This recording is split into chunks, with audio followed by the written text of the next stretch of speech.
प्रिय विद्यार्थियों, नमस्कार। जैसा कि आप सभी जानते हैं, कोरोना महामारी के कारण वर्तमान में हमारे महाविद्यालय में अध्ययन अध्यापन कार्य में व्यवधान आया हुआ है। इस कारण से जो हमारे विद्यार्थी हैं उनका अध्ययन कार्य प्रभावित ना हो, इस हेतु कॉलेज शिक्षा निदेशालय राजस्थान जयपुर के निर्देशानुसार आपके लिए ई कंटेंट के माध्यम से अध्ययन अध्यापन की व्यवस्था की जाएगी। इस प्रस्तुत वीडियो में हम मोहनलाल साड़िया विश्वविद्यालय के बीए तृतीय वर्ष के राजनीति विज्ञान की चर्चा करेंगे और उस विद्यार्थी को उसका जो बीए है उसके अंतर्गत राजनीति विज्ञान के 2 पेपर्स हैं, पेपर फर्स्ट और पेपर सेकंड। जो पेपर फर्स्ट है उसके अंदर 5 अध्याय है, जिनमें जो प्रथम अध्याय है वह है उसका शीर्षक है प्लेटो, उनका आदर्श राज्य, न्याय और दार्शनिक राजा। उसी अध्याय की जो दूसरी कड़ी है वह है अरस्तु, उनकी वैज्ञानिक पद्धति, उनका क्रांति का सिद्धांत और उनके द्वारा किया गया राज्यों का वर्गीकरण। जो दूसरा अध्याय है वह है संत थॉमस एक्विनास और मैकियावेली। जो तीसरा अध्याय है पेपर प्रथम का, उसके अंतर्गत जो प्रमुख 2 विचारधाराएं हैं, अराजकतावाद और फांसीवाद, उनका परिचय दिया गया है। और 5वां और अंतिम अध्याय है पेपर प्रथम का, उसके अंदर 2 प्रमुख विचारधाराएं हैं वर्तमान विश्व की, वो है समाजवाद और राष्ट्रवाद, उनका परिचय दिया गया है। जो प्रथम अध्याय में जो पहला शीर्षक है वह प्लेटो। तो सत्य राजनीतिक दर्शन प्रमुख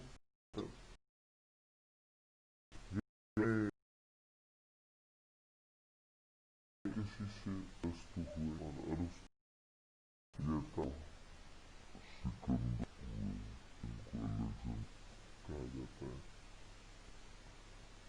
जो विचार है वो प्रमुख जो गुरु है यानी सत है, सत को कालिक जो एथेंस के जो शासक उन्होंने विष दे के तो मृत्युदंड दिया था।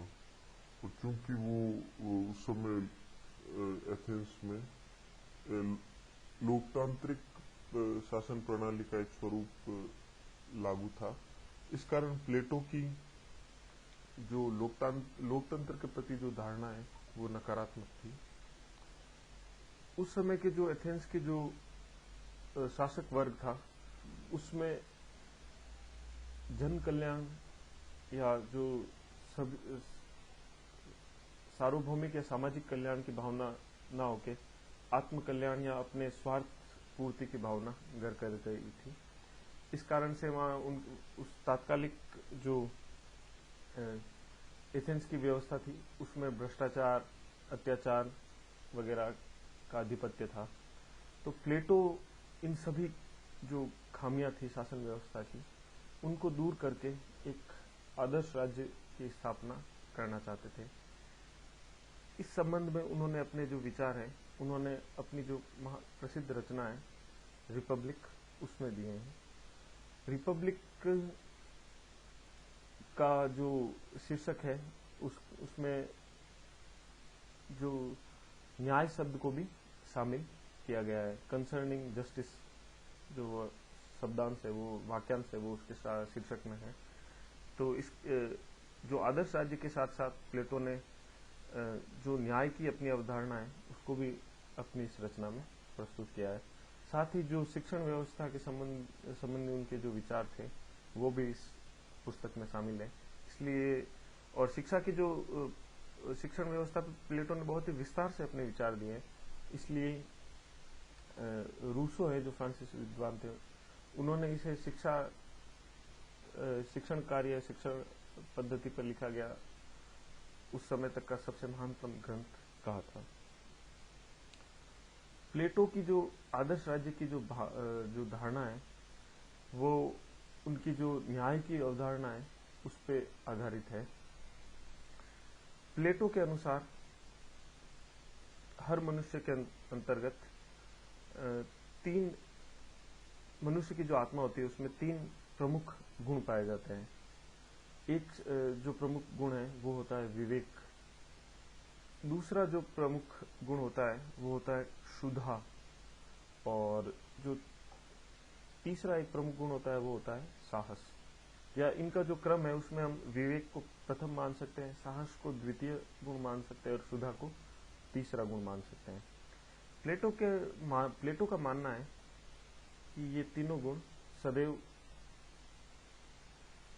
हर व्यक्ति में ये तीनों गुण पाए जाते हैं, परंतु किसी व्यक्ति में किसी एक गुण की प्रधानता होती है तो अन्य व्यक्ति में किसी अन्य गुण की। तो हर मनुष्य के अंतर्गत इन तीनों में से किसी एक गुण की प्रधानता होती है। प्लेटो ये राय देते हैं कि जिन व्यक्तियों में न्याय या विवेक का गुण होता है, वे शासक वर्ग या जो राज्य का कार्य संचालन के लिए जो वर्ग उत्तरदायी होता है उस वर्ग का निर्माण उनके द्वारा किया जाना चाहिए। जिनमें साहस का गुण होता है, जिन व्यक्तियों की आत्मा में साहस तत्व की प्रधानता होती है, उनको राज्य के जो सैनिक कार्य है उनका जो संपादन उनके द्वारा किया जाना चाहिए। और जिन व्यक्तियों की आत्मा में क्षुधा के गुण की या लालसा के गुण की जो प्रधानता होती है, उनके द्वारा जो व्यापार, व्यवसाय, कृषि आदि जो कार्य है वो किए जाने चाहिए। और इसके साथ ही जो प्लेटो सैनिक वर्ग और जो जिनमें विवेक तत्व की प्रधानता होती है उस तत्व को वो दार्शनिक वर्ग का नाम देता है। सैनिक वर्ग और दार्शनिक वर्ग मिलके राज्य के जो शासकीय तंत्र है उसका संचालन करते हैं, और उन दोनों को मिला के वो अभिभावक वर्ग का नाम देते हैं। जिन अभिभावक वर्ग में भी जो दार्शनिक वर्ग होता है उनके अंतर्गत भी जो सर्वाधिक गुण संपन्न व्यक्ति होता है, जो प्लेटो की जो लंबी शिक्षा पद्धति है और प्रशिक्षण की जो पद्धति है उनसे अंत सभी में उत्तीर्ण होता हुआ जो और प्रौढ़ अवस्था तक ज्ञान के चरम पे पहुंचता है, उस व्यक्ति को वो राज्य का नेतृत्व प्रदान करते हैं और उस व्यक्ति को वो दार्शनिक राजा का नाम देते हैं।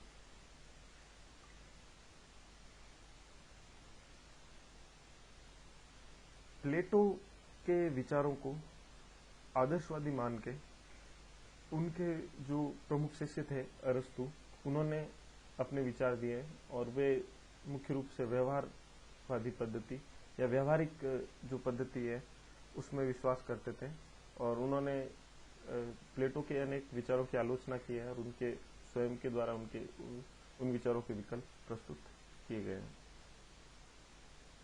अरस्तु की जो प्रमुख जो रचना थी उसका नाम पॉलिटिक्स है, और उसमें उन्होंने जो व्यावहारिक पद्धति को अपनाया है, यथार्थवादी पद्धति को अपनाया है, जिसको हम वर्तमान में वैज्ञानिक पद्धति भी कहते हैं। उसके अंतर्गत उन्होंने तत्कालिक समय में उनके जो ज्ञात विश्व था उनमें जो प्रमुख राज्य थे, नगर राज्य थे, जिनकी संख्या करीब 158 थी, उन सभी के संविधानों का अध्ययन किया और फिर उन्होंने उन सभी संविधानों का वर्गीकरण किया और तुलनात्मक रूप से जो स्थायी और जो अधिकतम लोक कल्याण पे जो व्यवस्था होती है उनकी दृष्टि में उसका उन्होंने प्रतिपादन किया। उन्होंने जो राज्यों का जो वर्गीकरण किया है वो प्रमुख रूप से 2 बिंदुओं पर आधारित है। एक तो जो शासक वर्ग है उसकी संख्या क्या है, जो शासक है उनकी संख्या क्या है, और एक शासकों का जो शासन करने की जो जो अभिप्राय है, क्यों वो शासन करते हैं, उसको उन्होंने अपने जो संविधानों के जो या राज्यों के जो वर्गीकरण का प्रमुख आधार माना है। जब उनके अनुसार जब एक व्यक्ति का शासन होता है और लोक कल्याण या जन कल्याण की भावना से वो शासन होता है, तो उसे वे राजतंत्र नाम देते हैं।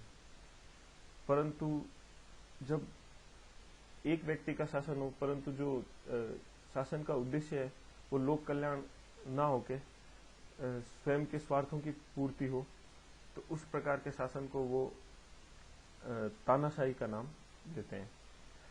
दूसरा जो शासन प्रणाली है, जिसमें वो कहते हैं कि कुछ लोगों का शासन हो और जन कल्याण की भावना हो, तो उसे वे कुलीन तंत्र का नाम देते हैं। और जब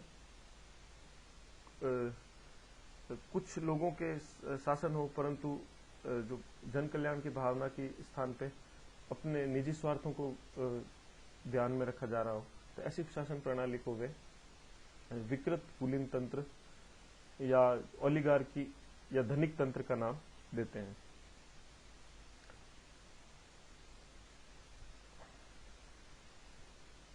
तीसरा जो शासन प्रणाली है, जिसके अंतर्गत अनेक लोगों का शासन हो, बहुसंख्यक लोगों का शासन हो और लोक कल्याण की भावना हो, तो वे उसे लोकतंत्र का नाम देते हैं। और जब अनेक लोगों का शासन या बहुसंख्यक लोगों का शासन हो, परंतु जो जन कल्याण की भावना प्रमुख न हो शासन के उद्देश्य में, तो इसे वे भीड़ तंत्र का नाम देते हैं। अरस्तु के अनुसार जो सर्वाधिक जो श्रेष्ठतम जो शासन व्यवस्था है, उसे वो पॉलिटी का नाम देते हैं। और उसमें वे लोकतंत्र और कुलीन तंत्र के जो सर्वाधिक जो सकारात्मक पहलू उनको वे उसमें शामिल करते हैं।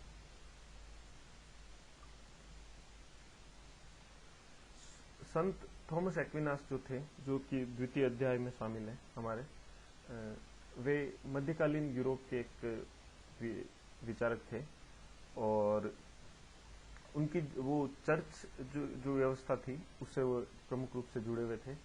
और उन्होंने जो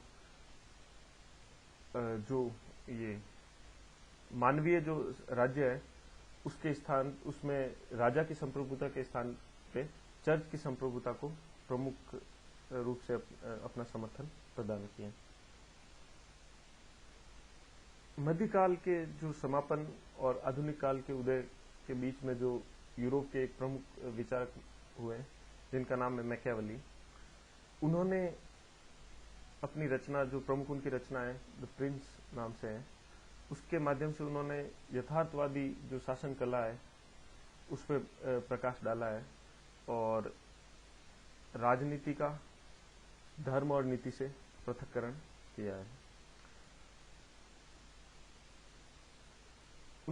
उनको प्रमुख या प्रथम आधुनिक राजनीतिक विचारक भी माना जाता है, क्योंकि उन्होंने नीति और धर्म से राजनीति विज्ञान को एक प्रथम क्षेत्र माना है, प्रथम डिसिप्लिन या अनुशासन या प्रथम विषय माना है और यथार्थवादी विचार प्रस्तुत किए हैं। हालांकि उनकी अनेक जो उनके समकालीन और पश्चात के जो राजनीतिक विचारक हुए बाद के, उन्होंने भी उनकी आलोचना की है, परंतु मैकियावेली का महत्व सदैव बना हुआ है और बना हुआ रहेगा।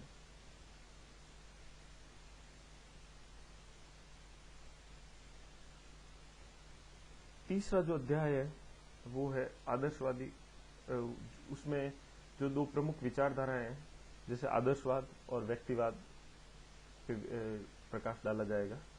तो आदर्शवाद से अपन जो प्रमुख जैसे आदर्शवादी विचारक है, जैसे सर्वप्रथम हम प्लेटो को ले सकते हैं, रूसो को ले सकते हैं, और वर्तमान में हम जैसे वर्तमान समय में तो नहीं कह सकते, परंतु मध्यकाल और प्राचीन काल में पाश्चात्य विचारकों में आदर्शवाद प्रमुख विचारधारा थी। जैसे हम एक आधुनिक विचारक भी जैसे नीत्शे हैं, जिनका नाम है, उनको भी आदर्शवादी माना जाता है। और जैसे इस विचारधारा में भी एक जो प्रमुख धारणा यह है कि विचार प्रमुख चीज है या आइडियाज। इसका आदर्शवाद का अंग्रेजी जो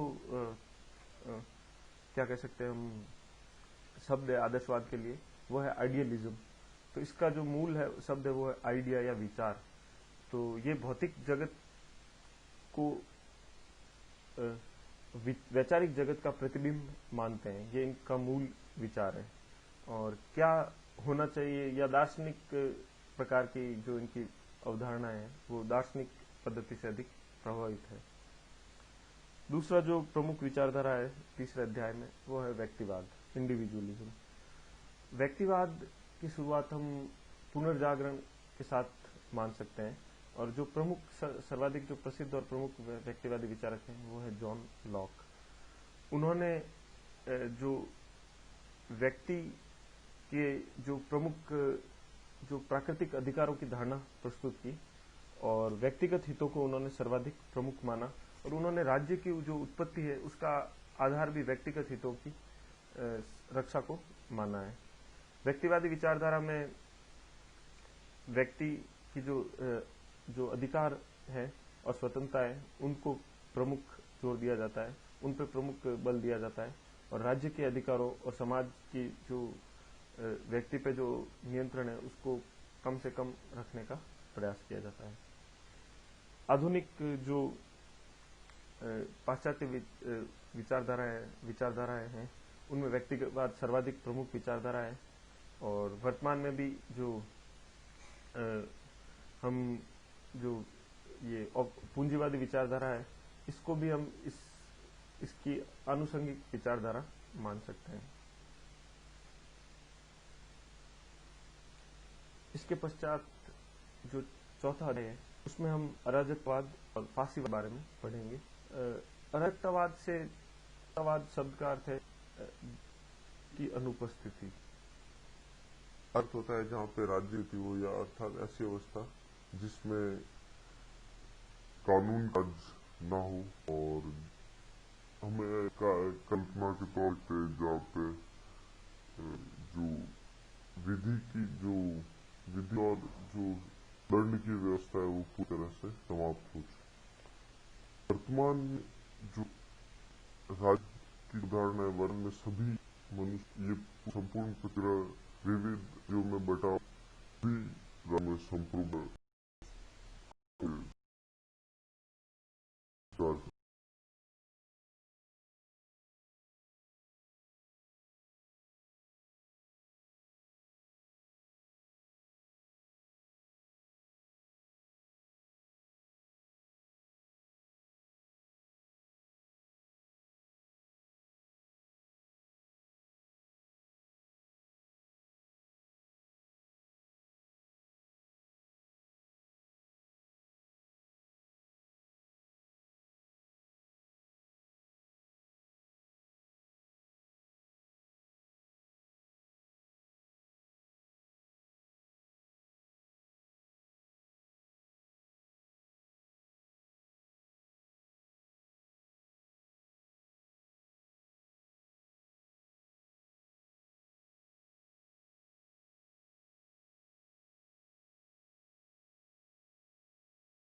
में उग्र राष्ट्रवादी और सैनिकवादी साम्राज्यवादी जो विचारधारा थी उनका उदय, और उनके द्वारा इन राज्यों की शासन प्रणाली पे अधिकार किया जाना, ये इनको हम फांसीवाद के अंतर्गत मान सकते हैं। और फांसीवाद शब्द जो है जो इटली के एक राजनीतिक कार्यकर्ता और जो बाद में वहाँ के शासक बने बेनिटो मुसोलिनी थे, उन्होंने प्राचीन रोमन साम्राज्य का जो प्रतीक था, स्टैंडर्ड या ध्वज था, उसका जो चिन्ह था जिसमें लकड़ियों के एक गट्ठर और कुल्हाड़ी थी, उसको इटालियन लैंग्वेज में, लैटिन में फैशियो कहा जाता था। तो उसको उन्होंने जो फांसीवादी जो पार्टी स्थापित की थी, उसका जो चिन्ह था, प्रतीक था, वो फैशियो था। इस कारण इसको उनकी जो दल था उसका नाम भी फासिस्ट पार्टी, फैशियो के नाम पे उनके दल का नाम फासिस्ट पार्टी पड़ा। फांसीवाद वैसे कोई व्यवस्थित विचारधारा नहीं है, परंतु इसके जो प्रमुख लक्षण है वो है उग्र राष्ट्रवाद, सैनिकवाद और साम्राज्यवाद। ये इनके जो प्रमुख लक्षण है। इटली के तरह ही जर्मनी में भी एडोल्फ हिटलर थे, उनके नेतृत्व में नाजी पार्टी का उदय हुआ और उन्होंने वहां की शासन सत्ता पे अधिकार किया। और बाद में इन जो फांसीवादी देश स्पेन को छोड़ा के तीनों विश्व युद्ध के रूप में जो अन्य यूरोपीय शक्तियां थी, यूरोपीय और प्रमुख संयुक्त राज्य अमेरिका थी, यूरोपीय शक्ति और संयुक्त राज्य अमेरिका, उनसे उनका युद्ध होता है और वे पराजित होती है और इस प्रकार जो फांसीवाद का पतन होता है। जो 5वां अध्याय है उसके अंतर्गत हम समाजवाद और की जो विचारधारा या जो सिद्धांत है, अवधारणाएं हैं, उन पे हम उनका अध्ययन और परिचय प्राप्त करेंगे। समाजवाद विचारधारा प्रमुख रूप से आर्थिक समानता के सिद्धांत पे आधारित है। इसका जो प्रमुख जो मूल है, धारणा यह है कि जो समाज के जो संसाधन है, उत्पादन, उनका वितरण संभवता के सिद्धांत पर आधारित होना चाहिए। जिसके जो है कि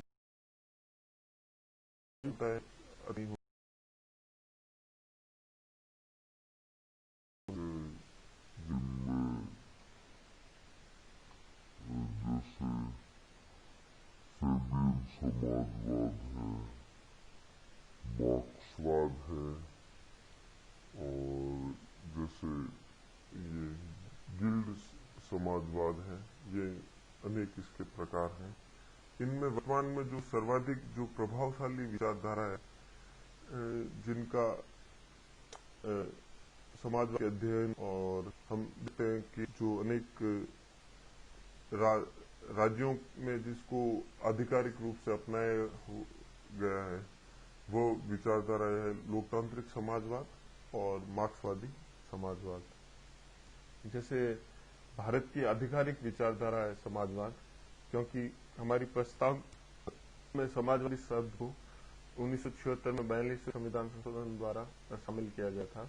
हालांकि मूल संविधान में समाजवाद शब्द का स्थान नहीं गया था। तो जो हमारे मूल अधिकार नीति निर्देशों वाले भाग हैं, उन स्थानों पर